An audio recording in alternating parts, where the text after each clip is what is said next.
বাদশাহ তার তার যুদ্ধ করে আর এক বাদশার এক কন্যাকে সে বন্দী অবস্থায় নিয়ে এসেছিল, যার নাম হাজেরা আলাইহিস সালাতু ওয়াস সালাম। তাকে হাদিয়া হিসেবে সারা আলাইহিস সালাতু ওয়াস সালামের সাথে দিয়ে দেওয়া হলো। তো যেহেতু দীর্ঘদিন হয়ে গেছে, প্রায় 90-100 বছর হয়ে গেছে, ইব্রাহিম আলাইহিস সালাতু ওয়াস সালামের কোনো সন্তান হয় না, এই জন্য সারা আলাইহিস সালাতু ওয়াস সালাম হাজেরার সাথে ইব্রাহিমের বিবাহ দিলেন এবং হাজেরার গর্ভে ইব্রাহিম আলাইহিস সালাতু ওয়াস সালামের প্রথম সন্তানের জন্ম হলো ইসমাইল, বড় সন্তান। কিন্তু মহিলা মানুষ মাত্রই স্বাভাবিকভাবে যেই স্ত্রীর প্রতি স্বামীর ভালোবাসা থাকে তার প্রতি একটু হলেও ঈর্ষান্বিত থাকে। তো যার সন্তান হয়েছে তার প্রতি স্বামীর ভালোবাসা বাড়ে, এটাও মানুষের জন্মগত। তো 100 বছরের মাথায় ইব্রাহিম আলাইহিস সালাতু ওয়াস সালাম যখন সন্তান পেয়েছে ইসমাইলকে, তখন তার ভালোবাসা ইসমাইলের প্রতি আর ইসমাইলের মা হাজেরার প্রতি স্বাভাবিকভাবেই বেড়ে গেছে। তো এইটা যেমন সারা আলাইহিস সালাতু ওয়াস সালামের ঈর্ষার কারণ, ঠিক তেমন রব্বুল আলামিনও চান না যে তিনি যেই বান্দাকে পৃথিবীর মানুষের জন্য মনোনীত করতেছেন তার অন্তরে আল্লাহর ভালোবাসার চাইতেও কারো ভালোবাসা বেশি থাকতে পারে। এটা আল্লাহও চান না। কেননা সন্তান সন্ততি স্ত্রী পুত্র ফিতনা, এটা আল্লাহ সুবহানাহু ওয়া তাআলা কোরআন মাজিদে বলেছেন। যদি সন্তান এবং স্ত্রী পুত্রের প্রতি আপনার মায়া এবং ভালোবাসা বেশি থাকে, আপনি আল্লাহর রাস্তায় জিহাদ করতে যেতে পারবেন না। আপনার আল্লাহর রাস্তায় স্যাক্রিফাইস, জীবন যে স্যাক্রিফাইস করতে হবে এটা আপনি পারবেন না, মুনাফিক হয়ে যাবে। তাহলে ওই অন্তরই পরিশুদ্ধ এবং বিশুদ্ধ অন্তর, যে অন্তরে ভালোবাসা আছে শুধু আল্লাহর, তারপরে এগুলো তারপরে। তো আল্লাহ সুবহানাহু ওয়া তাআলা আদেশ দিলেন স্ত্রী পুত্রকে রেখে আসতে হবে 1200 কিলোমিটার দূর জেরুজালেম থেকে, মক্কায় আল্লাহর এক ঘর আছে, সেই ঘরের পাশে। এই ঘর ইন্না আউওয়ালা বাইতুম উযিআ লিন-নাস বিবাক্কা, আদম আলাইহিস সালাম তৈরি করেছিলেন, ফেরেশতারা তৈরি করেছিলেন, কিন্তু নূহ আলাইহিস সালামের বন্যায় এই ঘর ধ্বংস হয়ে গেছে, এই ঘরের আর কোনো চিহ্ন নাই। এটা আল্লাহ আবার নতুন করে তৈরি করতে চায় ইব্রাহিমের হাত দিয়ে। তো আল্লাহ সুবহানাহু ওয়া তাআলা ইব্রাহিম আলাইহিস সালামকে আদেশ দিলেন সেখানে রেখে আসতে। তো ওখানকার বর্ণনা দিতে গিয়ে কোরআন মাজিদে আল্লাহ সুবহানাহু ওয়া তাআলা বলছেন যে ইব্রাহিম আলাইহিস সালামের দোয়া, যে ইন্নী আসকানতু মিন যুররিয়্যাতি বিওয়াদিন গায়রা জি যারইন ইনদা বাইতিকাল মুহাররম, হে আল্লাহ আমি এমন এক জায়গায় আমার বংশের একটা অংশকে রেখে যাচ্ছি যেখানে গায়রা জি যারইন, কিছুই উৎপাদন হয় না, ঘাসও নয়, ফল মূল খাবার দাবার তো বহুদূরের কথা, গাছপালা তো বহুদূরের কথা, ঘাসও উৎপাদন হয় না, গায়রা জি যারইন, কিছুই উৎপাদন হয় না। এইরকম জায়গা আমি আমার বংশকে রেখে যাচ্ছি। রব্বানা লিউকিমুস সালাহ, হে আল্লাহ রেখে যাচ্ছি এই কারণে যে এরা একদিন বড় হয়ে এখানে সালাত প্রতিষ্ঠা করবে। আল্লাহুম্মা জাআল আফইদাতাম মিনান নাস তাহবি ইলাইহিম, হে আল্লাহ আপনি মানুষের অন্তরকে এই শহরের দিকে ঘুরিয়ে দেন। ওয়ারযুকহুম মিনাস সামারাত, আর তাদেরকে ফলমূল থেকে খাবারের ব্যবস্থা করে দেন। এই দোয়া ইব্রাহিম আলাইহিস সালাতু ওয়াস সালাম করতেছেন যখন ইসমাইল এবং তার মাকে রেখে যান। আর সহিহ বুখারীর বর্ণনায় আছে যখন তিনি ইসমাইল এবং তার মাকে রেখে যাচ্ছেন তখন ইসমাইলের মা পিছে পিছে হাঁটছে আর বলছে আইনা তাযহাবান তা ইব্রাহিম, ইব্রাহিম আপনি কোথায় যাচ্ছেন? তো ইব্রাহিম আলাইহিস সালাম কোনো উত্তর দেন না। 2-3 বার বলার পর ইব্রাহিম আলাইহিস সালাতু ওয়াস সালামকে জিজ্ঞেস করছেন হাজেরা, আল্লাহ আমারাক, আল্লাহ কি আপনাকে আদেশ দিয়েছে এখানে রেখে যেতে? ইব্রাহিম আলাইহিস সালাম বললেন নাম, হ্যাঁ আল্লাহ আদেশ দিয়েছে। তখন হাজেরা বলছেন ফালাই ইউদাইয়ানাল্লাহু আবাদান, যদি আল্লাহর আদেশে হয়ে থাকে তাহলে আমাদেরকে কোনো কিছুই কোনো দিন ক্ষতি করতে পারবে না। এই যে আল্লাহর প্রতি ভরসা, আল্লাহর প্রতি আস্থা, উনি ওই বাক্যের মধ্যে বলেছেন যে আপনি এমন জায়গায় আমাদের রেখে যাচ্ছেন যে লা ইনস ওয়ালা শাই, মানুষও নাই কিছুই নাই। উনি ইব্রাহিমকে যখন বলেছেন তখন ওই বাক্যটা ছিল এরকম যে এখানে মানুষও নাই আর কিছুই নাই, মানে জীব জন্তু জানোয়ার পশু পাখি গাছপালা কিচ্ছু নাই, এরকম জায়গায় আপনি আমাদের রেখে যাচ্ছেন, পানির ব্যবস্থা নাই, খাবারের ব্যবস্থা নেই। তো এইরকম একটা অবস্থায় একটা মা তার ছোট্ট শিশুকে নিয়ে এতটুকু কথার উপর ভরসা করে থেকে গেল, যদি এটা আল্লাহর আদেশে হয়ে থাকে তাহলে আমরা ক্ষতির মুখোমুখি হব না। এই আল্লাহ ভরসায়, আল্লাহ ভরসার প্রতিদান কিভাবে পাচ্ছে দেখেন। যখন যতটুকু পানি ছিল, যতটুকু খেজুর ছিল শেষ হয়ে গেল, তখন তিনি পানির সন্ধানে নিকটবর্তী 2টি পাহাড় সাফা এবং মারওয়ায় দৌড়াদৌড়ি করতে লাগলেন যে কোনো মানুষ পাওয়া যায় কিনা, কোনো মানুষকে দেখা যায় কিনা, অথবা পানির কোনো সন্ধান পাওয়া যায় কিনা। তো এইরকম দৌড়াদৌড়ির মধ্যে কোনো মতেই কোনো মানুষ এবং কোনো পানির সন্ধান পাওয়া গেল না। অদৃশ্য থেকে আওয়াজ আসলো, জিবরাইল আলাইহিস সালাতু ওয়াস সালাম উপস্থিত হলেন। তিনি তার পায়ের আঘাতে পানির ফোয়ারা তৈরি করলেন, যেটাকে হাজেরা আলাইহিস সালাতু ওয়াস সালাম পাথর দিয়ে ঘিরে দিলেন, যার নাম হচ্ছে জমজম। এবং রাসূল সাল্লাল্লাহু আলাইহি ওয়াসাল্লাম বললেন যদি না ঘিরতেন তাহলে সারা পৃথিবী পানিতে ডুবে যেত। তো এই ঘটনা থেকে এটা একটা সাধারণ স্বাভাবিক ঘটনা, একজন মা তার সন্তানের পানির জন্য দৌড়াদৌড়ি করতেছেন, এটা একটা সিম্পল জেনারেল যে কেউ থাকতো সেই করতো, এটা কোনো ইবাদতের উদ্দেশ্যও করেননি। তাহলে একটা মায়ের এই সাধারণ সিম্পল কাজকে আল্লাহ কোরআনে বলছেন ইন্না সাফা ওয়াল মারওয়াতা মিন শাআইরিল্লাহ, আজকে থেকে আমি আল্লাহ এই সাফা আর এই মারওয়াকে আমার নিদর্শন বানিয়ে দিলাম। আর এই সাফা এবং মারওয়ার উপর আমার যে বান্দি হাজেরা দৌড়িয়েছিল 7 বার করে, এই দৌড়ানোকে ইবাদত বানিয়ে দিলাম, যে পৃথিবীর সর্বশ্রেষ্ঠ মানুষ মুহাম্মদ সাল্লাল্লাহু আলাইহি সাল্লামও ইবাদতের উদ্দেশ্যে এখানে দৌড়াবে। আল্লাহু আকবার। যেটা হাজেরার আল্লাহ ভরসার প্রতিদান, যে তার একটা সাধারণ কাজকে আল্লাহ ইবাদত বানিয়ে দিলেন, যেখানে এখনো মানুষ ইবাদতের জন্য দৌড়াচ্ছে, হাজার হাজার লক্ষ লক্ষ মানুষ। তারা আল্লাহর প্রতি ভরসা থাকলে, আল্লাহর প্রতি ইখলাস থাকলে আল্লাহ কবুল করেন। ইব্রাহিম আলাইহিস সালাতু ওয়াস সালাম সন্তান সন্ততিকে এইভাবে রেখে ফিরে গেলেন। তো মোট 5 বার জেরুজালেম থেকে মক্কায় আসার বর্ণনা কোরআন, হাদিস ইত্যাদি ইতিহাস ঘাটলে পাওয়া যায়। আরও অনেকবার এসে থাকতে পারেন। এই 5 বারের সামারির দ্বিতীয়বার হচ্ছে আজকে আমরা যে ইবাদত করতেছি। ইব্রাহিম আলাইহিস সালাতু ওয়াস সালাম জেরুজালেম থেকে আসলেন, এসে সন্তানকে ফালাম্মা বালাগা মাআহুস সাইয়া, যখন ইসমাইল দৌড়াদৌড়ি করতে পারে, ইয়া বুনাইয়া ইন্নী আরাকা ফিল মানামি আন্নী আযবাহুকা, আমি স্বপ্নে দেখছি যে আমি তোমাকে জবাই করছি, ফানজুর মাদা তারা, তোমার মতামত কি বলো। তখন সন্তান বলছে ইয়া আবাতি ফাআল মা তুমার সাতাজিদুনি ইনশাআল্লাহ মিনাস সাবিরিন, হ্যাঁ আমার পিতা, আপনাকে যেটা আদেশ করা হয়েছে আপনি বাস্তবায়ন করেন, আপনি আমাকে ধৈর্যশীলদের অন্তর্ভুক্ত পাবেন। ফালাম্মা আসলামা ওয়া তাল্লাহু লিল জাবিন ওয়া নাদাইনাহু আইয়া ইব্রাহিম কদ সাদ্দাকতার রুইয়া, বাপ বেটা দুইজনই যখন ইসলাম গ্রহণ করলো, ইসলাম গ্রহণ করলো মানে সন্তান মৃত্যুর জন্য প্রস্তুত, পিতা জবাই করার জন্য প্রস্তুত। কেন? এটা আল্লাহর আদেশ। তাই তো আল্লাহর আদেশের সামনে এই ধরনের আত্মসমর্পণকে ইসলাম বলে। ফালাম্মা আসলামা, যখন দুইজনই আল্লাহর আদেশের সামনে এইভাবে আত্মসমর্পণ করলো, ওয়াতাল্লাহু লিল জাবিন, এবং কাঁধ পেতে দিল জবাই হওয়ার জন্য, ওয়ানাদাইনাহু ইয়া ইব্রাহিম, তখন আমি আল্লাহ ডাক দিয়ে বললাম, ইব্রাহিম কদ সাদ্দাকতা রুইয়া, তুমি পরীক্ষায় পাশ করেছো। কেননা আমার ব্যতীত আর কারো ভালোবাসা তোমার অন্তরে থাকবে এটা আল্লাহ সুবহানাহু ওয়া তাআলা চান না। সবচেয়ে বেশি ভালোবাসা থাকবে আল্লাহ সুবহানাহু ওয়া তাআলা, তারপরে বাকিদের। তো এই যে সন্তানের প্রতি ভালোবাসা, স্ত্রীর প্রতি ভালোবাসা, এই পরীক্ষায় তুমি পাশ করে গেছো। তুমি আল্লাহকেই ভালোবাসো, সবচেয়ে বেশি আল্লাহকে ভালোবাসো।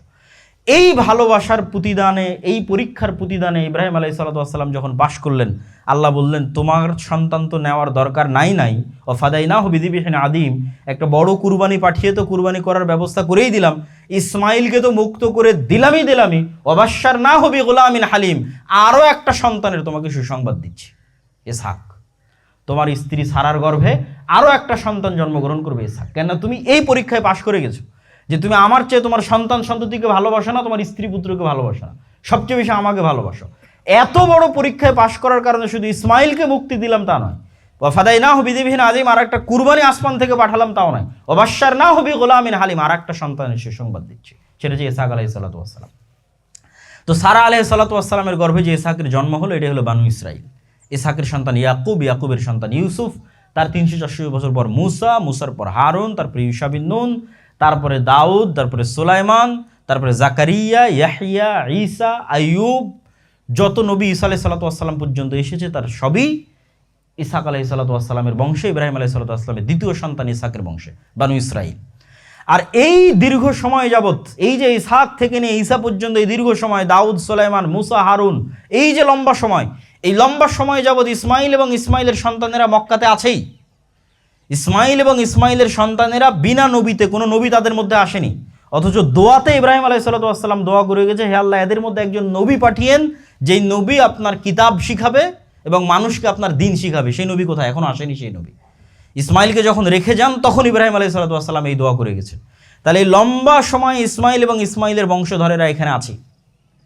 এই জন্য আলাম তারা কাইফা ফাআলা রাব্বুকা বিআসহাবিল ফিল আলাম ইয়াজআল কাইদাহুম ফি তাজলিল, এই যে কাবাঘর ধ্বংসের আব্রাহার ঘটনা, তখন মুহাম্মদ সাল্লাল্লাহু আলাইহি ওয়াসাল্লামের জন্মই হয়নি, তখন আব্দুল মুত্তালিব এরা ইসমাইলের সন্তান। এরা বংশ পরম্পরায় কাবাঘরের দায়িত্ব পালন করে আসতেছে, বংশ পরম্পরায় জমজমের কুয়ার দায়িত্ব পালন করে আসতেছে। আর হজের ঘোষণাও ইব্রাহিম আলাইহিস সালাতু ওয়াস সালাম যখন দেন, তখন থেকে এরা এখানে হজও করে আসতেছে। হজও মুহাম্মদ সাল্লাল্লাহু আলাইহি ওয়াসাল্লামের তৈরি করা ইবাদত নয়, হজও ইব্রাহিম আলাইহিস সালাতু ওয়াস সালামের চালু করা। তো তখন থেকেই তারা করে আসতেছে। আর ইব্রাহিম আলাইহিস সালাতু ওয়াস সালামের যে 5 বার যাতায়াতের ঘটনা পাওয়া যায়, এই 5 বারের মধ্যে দ্বিতীয়বার ইব্রাহিম আলাইহিস সালাতু ওয়াস সালাম যখন গেলেন, তখন ইসমাইল বিবাহ করেছে। বাসায় গিয়ে জিজ্ঞেস করছেন, ইসমাইল নাই। তখন জিজ্ঞেস করেন, কেমন আছো? তো বলে, আমরা অত ভালো নাই। তো ইব্রাহিম আলাইহিস সালাম বলেন, আমি সংক্ষেপে বলতেছি, যে বাড়ির মালিক যদি আসে গাইয়ের আতাবাতা বাবি, তাহলে দরজার চৌকাট পরিবর্তন করতে বলিও। ইসমাইল আলাইহিসসালাম আসলেন, তিনি বুঝতে পারলেন কেউ এসেছিল, হয়তো ইব্রাহিম আলাইহিস সালামের গায়ের সুগন্ধিতে। তো বলে কে এসেছিল? এরকম এরকম একজন মুরব্বী। কি বলেছে? তো তিনি আমার পিতা ছিলেন, তোমাকে তালাক দিতে বলে গেছে, তুমি বাপের বাড়ি চলে যাও। উনি আর একটা দ্বিতীয় স্ত্রী বিবাহ করে নিয়ে আসলেন। আবার একদিন ইব্রাহিম আলাইহিসসালাম আসলেন, এবার জিজ্ঞেস করেছেন কাইফা হাইয়াতুকুম, কেমন আছো তোমরা? তো ইসমাইলের দ্বিতীয় স্ত্রী বলতেছে যে আসনাত আলাল্লাহ, হাদিসের ইবারত, যে তিনি আল্লাহর প্রশংসা করলো, যে আমরা ভালো আছি আলহামদুলিল্লাহ। তা আল্লাহর প্রশংসা শুনে ইব্রাহিম আলাইহিস সালামের মন খুশি হয়ে গেছে। এবার উনি আরেকটু বিস্তারিত জিজ্ঞেস করলো, আগের বার কিচ্ছু জিজ্ঞেস করেনি, মন খারাপ করে চলে গেছে। এবার বিস্তারিত জিজ্ঞেস করছে, তোমরা খাও কি, পান করো কি? তো বলে আমরা জমজমের পানি পান করি, আর উনি শিকার করে গোস্ত নিয়ে আসে, সেই গোস্ত খাই। তো উনি আবার দোয়া করলেন, আল্লাহ এদের পানিতে আর এদের গোস্তে বরকত দান করো। তারপরে বললেন, যদি বাড়ির মালিক আসে তাহলে বলিও দরজার চৌকাঠ যেন অক্ষত থাকে। কেন? উনি তো দোয়া করেছেন, উনি তো জানেন যে এই বংশে নবী আসবে, পরবর্তীতে মুহাম্মদ সাল্লাল্লাহু আলাইহি ওয়াসাল্লাম আসবেন।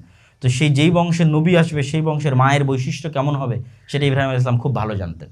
তো এই জন্য উনি শিখিয়ে দিলেন এবং বাস্তবায়নও করলেন যে আল্লাহর প্রশংসা এবং সর্বাবস্থায় আল্লাহর উপর ধৈর্য ধারণের শিক্ষা। এরপরে আবার আরেকবার ইব্রাহিম আলাইহিসসালাম আসলেন, এবার ইসমাইলের সাথে মোলাকাত হয়েছে। এবার ইব্রাহিম আলাইহিসসালাম সন্তানকে বলছেন, ওয়াইদ ইয়ারফা ইব্রাহিমুল কওয়াইদা মিনাল বাইতি ওয়া ইসমাইল রব্বানা তাকাব্বাল মিন্না, যেখানে আল্লাহর ঘর আছে এটা তৈরি করতে হবে, এখানে তোমাদের রাখাই হয়েছে এই উদ্দেশ্যে, রব্বানা লিয়ুকিমুস সালাহ, যেন এই ঘর আমরা তৈরি করতে পারি, তোমরা এখানে সালাত আদায় করতে পারো। তখন সেখানে ঘর তৈরি হলো। আল্লাহ ইব্রাহিমকে বললেন, ওয়াযিন ফিন্নাস বিল হজ, এই নির্জন মরুভূমিতে হজের ঘোষণা দাও। ইব্রাহিম আলাইহিসসালাম আশ্চর্য হলেন, এখানে কে হজ করতে আসবে? আল্লাহ সুবহানাহু ওয়া তাআলা সেই হজের দাওয়াত পৌঁছে দেওয়ার দায়িত্ব তিনি নিজে নিয়েছেন, আর ইব্রাহিম আলাইহিসসালামকে ঘোষণা দিতে বললেন হজের। আর আদেশ দিলেন ইব্রাহিম আর ইসমাইলকে, কি আদেশ দিলেন? ওয়াত্তাহির বাইতিয়া লিত্তাইফিনা ওয়াল আকিফিনা ওয়ার রুকআই সুজুদ। ইব্রাহিম আর ইসমাইল, তোমাদের আদেশ দেওয়া হচ্ছে এই ঘর পরিষ্কার করার দায়িত্ব তোমাদের। তো ইসমাইল এবং ইসমাইল থেকে আব্দুল মুত্তালিব পর্যন্ত সব এই ঘরের খাদেম ছিল। মানুষ হজ করতে আসলে এরা জমজমের কুয়া থেকে পানি তুলে মানুষকে খাওয়াতো, এই ঘর ঝাড়ু দিত, মুছতো। তো এক সন্তান ইসহাক এবং তার পরবর্তী বংশধর খাদেম হচ্ছে মসজিদে আকসার, আর আরেক সন্তান ইসমাইল এবং তার পরবর্তী বংশধর খাদেম হচ্ছে বাইতুল্লাহর। তথা মসজিদের পরিষ্কার পরিচ্ছন্নতা করা নবীদের দায়িত্ব, ইব্রাহিমের দায়িত্ব, এবং মসজিদের সাথে কানেক্টেড থাকা ছাড়া আদর্শ পরিবার গঠন করা সম্ভব নয়। কেন? ইব্রাহিমের পরিবারই পৃথিবীর সর্বশ্রেষ্ঠ আদর্শ পরিবার, আর ইব্রাহিমের দুই সন্তানকে আল্লাহ কানেক্টেড রেখেছেন পৃথিবীর দুই মসজিদের সাথে। তো মসজিদের সাথে সম্পর্ক রক্ষা করা ছাড়া আদর্শ পরিবার সম্ভব নয়। তো ইব্রাহিম আলাইহিসসালাতু ওয়াসসালামের এই পুরো যে জীবনী, হাজেরার ঘটনা, সারার ঘটনা, ইসমাইলের ঘটনা, ইসহাকের ঘটনা, ইব্রাহিম আলাইহিসসালাতু ওয়াসসালামের ঘটনা, এই পুরো ঘটনা থেকে আমাদের জন্য শিক্ষণীয় কি? আজকের পৃথিবীর 90% মানুষ ইব্রাহিম আলাইহিস সালামকে সম্মান করে। ইহুদিরা সম্মান করে, খ্রিস্টানরা সম্মান করে, মুসলমানেরা সম্মান করে। আব্রাহাম মানে ইব্রাহিম, ডেভিড মানে দাউদ, জোসেফ মানে ইউসুফ, আইজাক মানে ইসহাক, জ্যাকব মানে ইয়াকুব।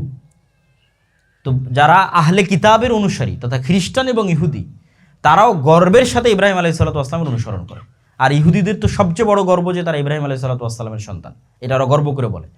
তো এই জন্য আল্লাহ সুবহানাহু ওয়া তাআলা চেক লিস্ট দিয়েছেন যে হকের মানদণ্ড কি? হকের মানদণ্ড হচ্ছে কে মিল্লাতে ইব্রাহিমের অনুসারী। খ্রিস্টানেরা মিল্লাতে ইব্রাহিমের অনুসারী, ইহুদিরা মিল্লাতে ইব্রাহিমের অনুসারী, না মুসলমানেরা মিল্লাতে ইব্রাহিমের অনুসারী?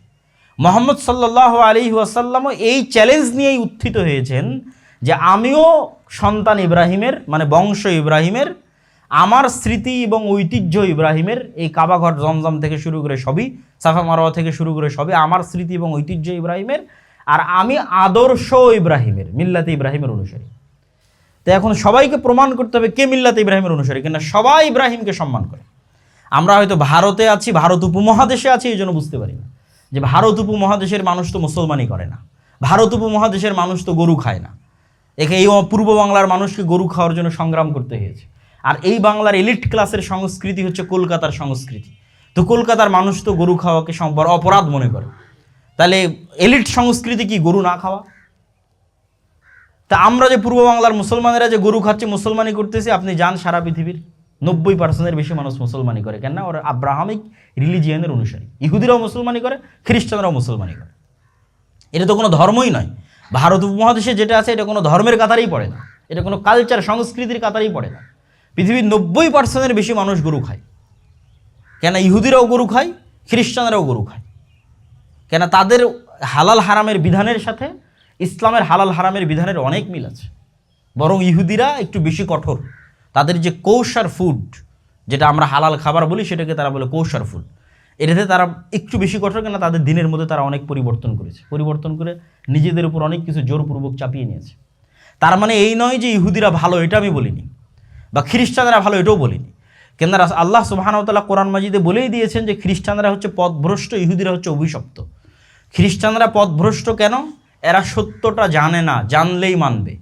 এরা যদি সত্যই জানে যে মিল্লাতে ইব্রাহিমের প্রকৃত অনুসারী মুহাম্মদ সাল্লাল্লাহু আলাইহি সাল্লাম, তাহলে এদের ইসলাম গ্রহণ করা একদিনের ব্যাপার। কেন? ইব্রাহিমকে সবাই সম্মান করে, ইব্রাহিমের ছেলেদেরকে সবাই সম্মান করে। সবাই জানে ইব্রাহিমের আর এক ছেলে ইসমাইল হচ্ছে আরবদের পিতা, সবাই জানে। তো সবাই যখন এই চেক পয়েন্টে উত্তীর্ণ হবে যে ইব্রাহিমের আদর্শের প্রকৃত অনুসারী হচ্ছে মুসলমানরা, তখন খ্রিস্টানদের জন্য মুসলমান হওয়া একদিনের ব্যাপার, এক সেকেন্ডের ব্যাপার। কিন্তু যে এই সত্য জানে, জানার পরও মানে না, এই জন্য অভিশপ্ত। কেন? ইবলিসের চেয়ে জ্ঞানী জিনদের মধ্যে কেউ ছিল না। ইবলিসের জ্ঞান এবং ইবাদতের কারণে একমাত্র তাকেই অনুমতি দেওয়া হয়েছিল আসমানে ওঠার। আল্লাহ যখন আদমকে বানাচ্ছে তখন ইবলিস তার ফেরেশতা না, তাহলে ও ওখানে কি করে? একমাত্র জিনদের মধ্যে তাকেই অনুমতি দেওয়া হয়েছিল ফেরেশতাদের সাথে যাতায়াত করার, আসমানে যাওয়ার, তার জ্ঞানের কারণে, তার ইবাদতের কারণে। সেই ইবলিস অহংকারের কারণে অভিশপ্ত হয়ে গেল। মানে সত্য জেনে যদি মানুষ না মানে, এটাই অভিশপ্ত হওয়া। তাহলে ইহুদিরা অভিশপ্ত কেন? এরা সব সত্য জানে। পৃথিবীর একমাত্র জাতি, মুসলমানদের পরে পৃথিবীর একমাত্র জাতি যারা আসমান এবং জমিন এবং দুনিয়ার সকল রহস্যের জ্ঞান রাখে। সব সত্য এদের কাছে আছে, কিন্তু এরা এই সত্য প্রচারও করে না, এরা এই সত্য মানেও না, বরং সত্যের বিপরীতটা প্রচার করে। ইহুদির এমন কোনো ইহুদি পরিবার পাবেন না যে ইহুদি পরিবারের 6-7টা সন্তান নেই। আপনি যান ইতালি, আমেরিকা, লন্ডন, যে কোনো প্রবাসীকে ফোন দিয়ে জিজ্ঞেস করুন, ভাই তোমার নিকটস্থ কোনো ইহুদি ফ্যামিলি থাকলে একটু আমাকে জানাও তোর কয়টা সন্তান। কিন্তু এরাই সারা পৃথিবীতে প্রচার করে যে না, একটার বেশি সন্তান নেওয়া যাবে না। কোনো ইহুদি পরিবারকে পাবেন না যে সুদি অর্থ লেনদেন করবে, কিন্তু সারা পৃথিবীর সব সুদি ব্যবসার মালিক হচ্ছে এরা, কিন্তু নিজেদের মতো সুদের লেনদেন করবে না। এরাই সারা পৃথিবীতে ফুটবল, ক্রিকেট থেকে শুরু করে বিনোদনের প্রচারের জন্য সবচেয়ে বেশি টাকা পয়সা খরচ করে, কিন্তু ওদের স্কুলেই LGBTQ নিষিদ্ধ। সেক্স রিলেটেড এডুকেশন ইহুদিদের স্কুলে নিষিদ্ধ। কট্টর ধর্ম অনুসরণকারী মুসলমানেরা কয় পার্সেন্ট দাড়ি রাখে আর কয় পার্সেন্ট মাথায় টুপি দেয়? ইহুদিরা তার চেয়ে বেশি পার্সেন্টে দাড়ি রাখে এবং তার চেয়ে বেশি পার্সেন্টে মাথায় টুপি দেয়। তো এদের এই যে আত্ম অহংকার, সুপারিয়রিটি থিওরি, এই জন্য এরা কোনোদিন সত্য গ্রহণ করবে না। বরং এদের জন্য এটাই আফসোস, এটাই কষ্টের যে কেন ইসমাইলের বংশে মুহাম্মদ সাল্লাল্লাহু আলাইহি ওয়াসাল্লামের জন্ম হলো আর তিনি নবীর দাবি করলেন। অথচ আজও তাওরাতে এবং আজও ইঞ্জিলে, এখন পর্যন্ত এই বিকৃত তাওরাত ইঞ্জিলে লেখা আছে যে তোমাদের ভাইয়ের বংশে একজন শেষ নবী আসবে। ভাইয়ের বংশে সবাই জানে যে ইসহাকের ভাই ইসমাইল, সারা পৃথিবীর সবাই জানে। আর ইসমাইল হচ্ছে আরবদের পিতা। আবার সবাই এটা জানে যে পুরো আরবে ইসমাইলের বংশে মুহাম্মদ ছাড়া আর কেউ নবীর দাবি করেনি। এটা একটা মজেজা যে ইসমাইলের বংশে আর যদি কেউ নবীর দাবি করতো তাহলে নয় সন্দেহ করতাম যে মুহাম্মদ সাল্লাল্লাহু আলাইহি ওয়াসাল্লাম নবী কিনা। তো ইসমাইলের বংশে যে নবী আসবে এটাও সবাই জানে। আর ইসমাইলের বংশে মুহাম্মদ সাল্লাল্লাহু আলাইহি ওয়াসাল্লাম ছাড়া আর কেউ নবীর দাবি করেনি। এবার চলে আসে একদম লাস্ট পয়েন্টে, যে মুহাম্মদ সাল্লাল্লাহু আলাইহি সাল্লাম যেহেতু খাতামুন নবিয়্যিন এবং ইব্রাহিমের আদর্শ, রক্ত, ইতিহাস, ঐতিহ্য সকল কিছুর যোগ্য উত্তরসূরি হচ্ছে মুহাম্মদ সাল্লাল্লাহু আলাইহি সাল্লাম। এই জন্য মুহাম্মদ সাল্লাল্লাহু আলাইহি সাল্লামকে মসজিদে আকসার ইতিহাসের সাথেও কানেক্টেড করা হয়েছে, তথা বানু ইসরাইলের সকল ইতিহাস ঐতিহ্যের সাথে মুহাম্মদ সাল্লাল্লাহু আলাইহি সাল্লামকে সম্পৃক্ত করা হয়েছে। যখন মুহাম্মদ সাল্লাল্লাহু আলাইহি সাল্লাম মক্কায় সালাত শুরু করলেন, আল্লাহ আদেশ দিলেন মক্কায় কাবা ঘরে থেকেও তুমি মসজিদে আকসার দিকে মুখ করে সালাত আদায় করো। কাবা ঘরে থেকেই উনি মসজিদে আকসার দিকে মুখ করে সালাত আদায় করতেন। ওনার যেহেতু কষ্ট হতো, এই জন্য কাবা ঘরের এমন দিকে দাঁড়াতেন, এমন পার্শ্বে দাঁড়াতেন যেই পার্শ্বে দাঁড়ালে কাবাও সামনে হবে আবার মসজিদে আকসাও সামনে হবে। কাবা ঘরের ওই পাশে গিয়ে দাঁড়াতেন, তাহলে কাবা ঘরও সামনে হলো, মসজিদে আকসাও সামনে হলো। তো মসজিদে আকসার দিকে মুখ করে সালাত আদায় করার কি প্রয়োজন? মক্কার মুশরিকদের সেন্সে কিন্তু এটা কাজ করবে না। কাদের সেন্সে কাজ করবে? মদিনায় থাকা ইহুদিদের সেন্সে কাজ করবে। আরে মক্কার কাবা, মক্কার অধিবাসী, কুরাইশদের অধিবাসী, তাদের সবচেয়ে সম্মানের জায়গা কাবা, এরা মসজিদ আকসার দিকে সালাত আদায় করে কেন? কেন ইহুদিরা জানে যে তাদের কাছে পবিত্র হচ্ছে মসজিদ আকসা, এটা তারা জানে। কিন্তু মক্কার মুশরিকদের তার ওই নলেজ ছিল না, তাদের কাছে একটাই পবিত্র জায়গা, সেটা হচ্ছে কাবা ঘর। আব্দুল মুত্তালিবের পরবর্তী উত্তরসূরিদের মুহাম্মদ সাল্লাল্লাহু আলাইহি ওয়াসাল্লামকে যখন মেরাজে নিয়ে যাওয়া হলো, সুবহানাল্লাযী আসরা বিআবদিহি লাইলাম মিনাল মাসজিদিল হারাম ইলাল মাসজিদিল আকসা, তখনও কাবা থেকে ডাইরেক্ট আসমানে উঠানো হয়নি। কাবা থেকে নিয়ে যাওয়া হয়েছে মসজিদে আকসা, মসজিদে আকসা থেকে আসমানে উঠানো হয়েছে। আর এই মসজিদে আকসা বিজয় করলেন ওমর রাদিয়াল্লাহু তাআলা আনহু। তাহলে মসজিদে আকসার ইতিহাস আর কাবা ঘরের ইতিহাস, জেরুজালেম, ফিলিস্তিন এবং শাম এবং মক্কা, এই দুইটার ইতিহাস যার হাতে, এই দুইটার কন্ট্রোল যার হাতে, সেই ইব্রাহিমের সকল ইতিহাস এবং ঐতিহ্যের উত্তরসূরি। এই জন্য আপনি আমেরিকাকে যদি সারা পৃথিবী দিয়ে দেন, তো আমেরিকা অ্যাকসেপ্ট করবে না, বলবে আমার এটাই লাগবে। কেন? ওরা যেই নবীর উপর ঈমান আনে, ওই নবীর জন্ম ওখানে হয়েছে, ওই নবীর মা ওই মসজিদের খাদেম ছিলেন, সেটাই যদি আপনি ওর থেকে নিয়ে নেন, তাহলে তো ওর কাছে কি থাকলো? সারা পৃথিবী থাকলেও তো মনে করবো আমার কাছে কিছু থাকলো না। তো প্রিয় উপস্থিতি, এই পুরো ইব্রাহিম আলাইহিসসালাতু ওয়াসসালামের জীবনী এবং আদর্শ থেকে আমাদের শিক্ষা হচ্ছে ইব্রাহিম আলাইহিসসালাতু ওয়াসসালাম সত্যের মানদণ্ড, ইহুদির কাছেও, খ্রিস্টানদের কাছেও, মুসলমানের কাছেও। তাহলে ইব্রাহিম আলাইহিস সালামের সত্যটা কি? কোরআন বলছে মা কানা ইহুদিয়্যাও ওয়ালা নাসরানিয়ান ওয়ালাকিন কানা হানিফাম মুসলিমা। ইব্রাহিম ইহুদিও ছিল না, ইব্রাহিম খ্রিস্টানও ছিল না, ইব্রাহিম ছিল হানিফাম মুসলিমা। আর এক আয়াতে আল্লাহ সুবহানাহু ওয়া তাআলা বলেছেন কানিতান, ইব্রাহিম ছিল উম্মাহ, ইব্রাহিম হচ্ছে খালিল, আল্লাহর বন্ধু। তো কানেত এবং হানিফ, কানেত মানে সর্বোচ্চ পর্যায়ের অনুগত, আর হানিফ মানে সর্বোচ্চ পর্যায়ের তাওহীদ। সর্বোচ্চ পর্যায়ের তাওহীদ কি?